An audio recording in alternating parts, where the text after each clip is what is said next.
तो question number हम 3.1 से फर्स्ट क्वेश्चन ले रहे हैं। ये न्यू सिलेबस है, न्यू एनसीईआरटी किताब है जिसकी हम एक्सरसाइज को हल कर रहे हैं।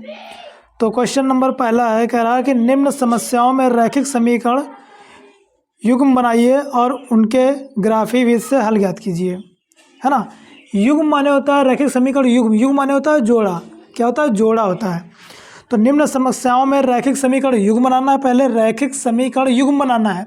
रैखिक माने जिसकी घात 1 हो, समीकरण युग्म यानी जोड़ा बनाना है और उनके जो हल निकालना है वो ग्राफी विधि से हल निकालना है। तो ठीक है, आइए हम समझाते हैं आपको। क्वेश्चन नंबर पहला है कि कह रहा है कक्षा 10 के 10 विद्यार्थियों ने एक गणित की पहली प्रतियोगिता में भाग लिया। कक्षा 10 के 10 विद्यार्थी, अब 10 विद्यार्थी हैं तो उसमें यानी गर्ल भी होंगी और बॉयज़ भी होंगे, है ना।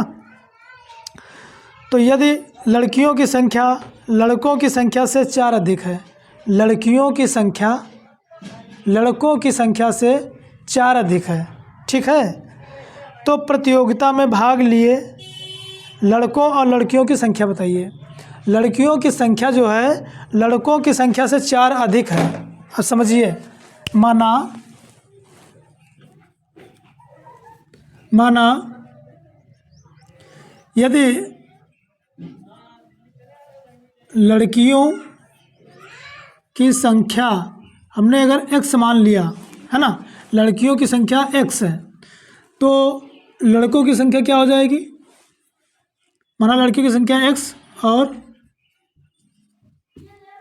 लड़कों की संख्या को हमने y मान लिया, ठीक है। पहले केस में कह रहा है कि कक्षा 10 के 10 विद्यार्थी हैं, यानी केस फर्स्ट देखिए। केस फर्स्ट में क्या कह रहा है? कक्षा 10 के 10 विद्यार्थी हैं, तो विद्यार्थी में लड़कियां भी हैं लड़के भी हैं, यानी x + y बराबर में 10, ठीक है, x + y बराबर में 10। अब यहाँ से हम एक पक्ष ट्रांसफ़र कर लेते हैं, चाहे आप x वाला कर लीजिए चाहे y वाला कर लीजिए।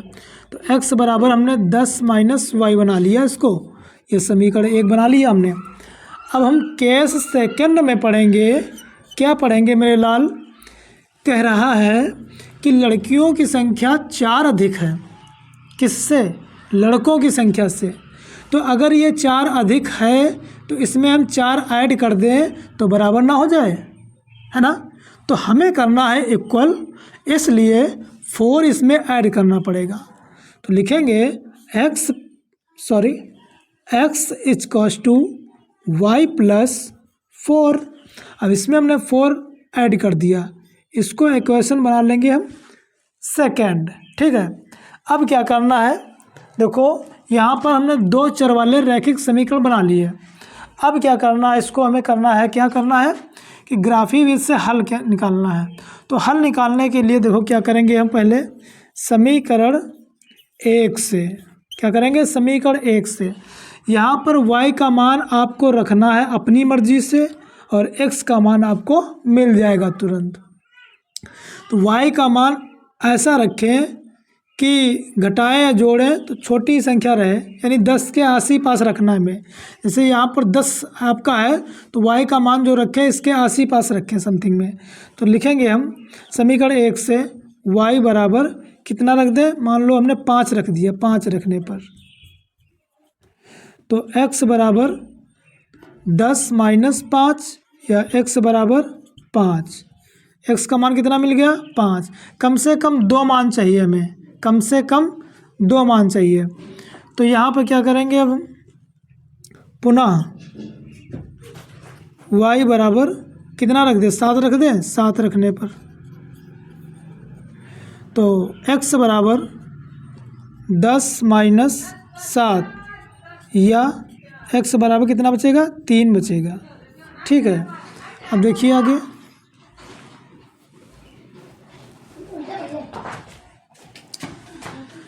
इसका हम बॉक्स बना लेते हैं। इधर समीकरण 1 का है जो हम बॉक्स बना लेते हैं। इधर हो गया x, इधर हो गया y। तो यहाँ पर क्या करेंगे? हम मान रख देंगे। जब हमने y का मान 5 रखा तो हमें x का मान 5 मिल गया। अब y बराबर हमने 7 रखा तो x का मान 3 मिल गया। ठीक है, तो ये तो हमें समीकरण 1 के द्वारा जो कोऑर्डिनेट मिल गए हैं वो हमने निकाल लिए हैं। अब हम देखते हैं समीकरण 2 के द्वारा। तो लिख लेंगे बच्चे समीकरण 2 से। समीकरण 2 हमारी ये है, तो यहाँ भी क्या करेंगे, हम y का मान रखेंगे तो x का मान मिल जाएगा। तो y बराबर हम कुछ भी रख सकते हैं, जैसे y बराबर 2 रखने पर आप कुछ भी रख सकते हैं, कोई बाउंड नहीं है। y बराबर 2 रख दिया तो x बराबर मिल जाएगा हमें, y के स्थान पर 2 रखेंगे प्लस में 4 जाएगा, x = 6 बन जाएगा। पुनः अब हमें y का मान रखना है, तो y बराबर अब की बार हम कितना रख दें, मान लो हमने 4 रख दिया। 4 रखने पर तो y बराबर या x बराबर इसके स्थान पर रखेंगे 4 प्लस में 4 तो कितना बन जाएगा, 8 बन जाएगा। तो इसका भागसम बना लेते हैं, ठीक उसी प्रकार जिस प्रकार समीकरण 1 में हमने बनाया। तो यहाँ पर ऊपर x लिख लेंगे, y लिख लेंगे।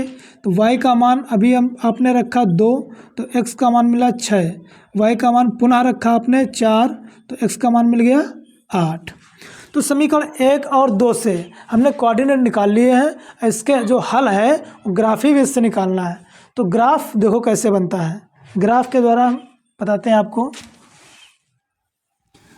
ज़रा समझने की कोशिश कीजिएगा क्योंकि यहाँ पे जगह जो है थोड़ा कम है। अगर समझने की कोशिश करेंगे तो समझ जाएंगे, कोई दिक्कत नहीं है। ये x अक्ष होता है, ये y अक्ष होता है। तो हम देख पा रहे हैं कि x ये मूल बिंदु कहलाता है। तो यहाँ पर हम देखते हैं दोनों कॉलमों में देखते हैं कि जो x वाली वैल्यू है सबसे बड़ी कितनी है। यहाँ पर 5 है, यहाँ पर 8 है। तो यहाँ पर 8 तक हम अंक बना लेंगे। यदि आपको बड़ी संख्या मिलती है तो उसमें क्या करेंगे, हम जोड़ा बना के, यानी 5-5 का बना ले या 4-4 का बना ले या 10-10 का बना ले, जैसी संख्या आपको मिल जाए। यहाँ पर 8 है, जगह कम है तो हम 2-2 का बना सकते हैं, 2, 4, 6, 8 इस प्रकार से। ठीक है, तो मान लीजिए हमने ये बनाया आपका 2 का, फिर बनाया हमने 4 का, फिर बनाया हमने 6 का और फिर बना लिया हमने 8 का। जगह कम थी इसलिए। ठीक है, यदि और बड़ी संख्या होती, मान लो 50-60 होता, 10-10 का भी बना सकते थे। ये ऊपर y का है। y में देखते हैं हम कि सबसे बड़ी संख्या कितनी है, 7 है। तो यहाँ भी क्या करेंगे, हम 2-2 का बना लेंगे। 2 हो गया, 3 हो गया, 4 हो गया, सॉरी 3 नहीं, 4 और ये 6 और ये 8। ये आपको स्केल से बनाना है और ये जो आपको पॉइंट देना है ये नाप के देना है, हाथ से कोई कलाकारी नहीं करना है, नहीं तो बोर्ड एग्ज़ाम में आपको दिक्कत उठानी पड़ेगी। तो यहाँ पर क्या है, सबसे पहले देखते हैं हम कि x कितना है, 5 है, y कितना है, 5 है। तो हम जानते हैं कि 4 और 6 के बीच में 5 होता है। ठीक है, इधर देखेंगे 4 और 6 के बीच में 5 होता है। तो इधर चलेंगे हम, ये 5 है आपका, इधर 5 है आपका, इसके सामने जस्ट जाएंगे, ऐसे लंब डालेंगे, हम स्केल से डालेंगे। मैं हाथ से डाल रहा हूँ, आपको स्केल से डालना है, ऐसे यूँ इस तरीके से। ठीक है, तो एक पॉइंट आपको ये मिल गया, एक पॉइंट आपको ये मिल गया। तो इसको हम इरेज कर सकते हैं। पॉइंट डालने के लिए हमने इसको, अब y कितना है, 7 है, x कितना है, 3 है। तो y 7 यानी 6 और 8 के बीच में होगा 7, सॉरी x आपका 3 है, 3 यानी 2 और 3, 2 और 4 के बीच में 3 होगा यहाँ पर। और y कितना, 7 यहाँ पर होगा। तो इसका जस्ट सामने लेंगे इधर, है ना, और ये 7 हो गया। तो ये पॉइंट मिल गया हमें, ये पॉइंट मिल गया। ठीक है, पॉइंट को पॉइंट से मिला देना है, पॉइंट को पॉइंट से मिला देना है। तो ये आपके कोऑर्डिनेट कौन से हैं, ये शायद आपका 5 है, ये 5 है और ये 5 है। तो यहाँ लिख सकते हैं आप 5, ये आपका 3 और ये 7, तो 3, 7 ये कोऑर्डिनेट हो गया। ये फर्स्ट जो इक्वेशन के द्वारा जो कोऑर्डिनेट मिले थे उसका ग्राफ बन गया। सेकंड में देखिए y कितना है 2 है, x 6 है, 6 और 2, देखो ये आपका ये 2 सामने इसके सामने है ना, और ये 6 है, तो यहाँ पर पॉइंट मिल गया आपको। उसके बाद में क्या करेंगे हम, y कितना है 4 है, x कितना है 8 है, तो 8 ये है, y कितना 4 ये है, तो 8 ये हो गया, ये हो गया 8, और ये हो गया है ना, ये हो गया आपका ये,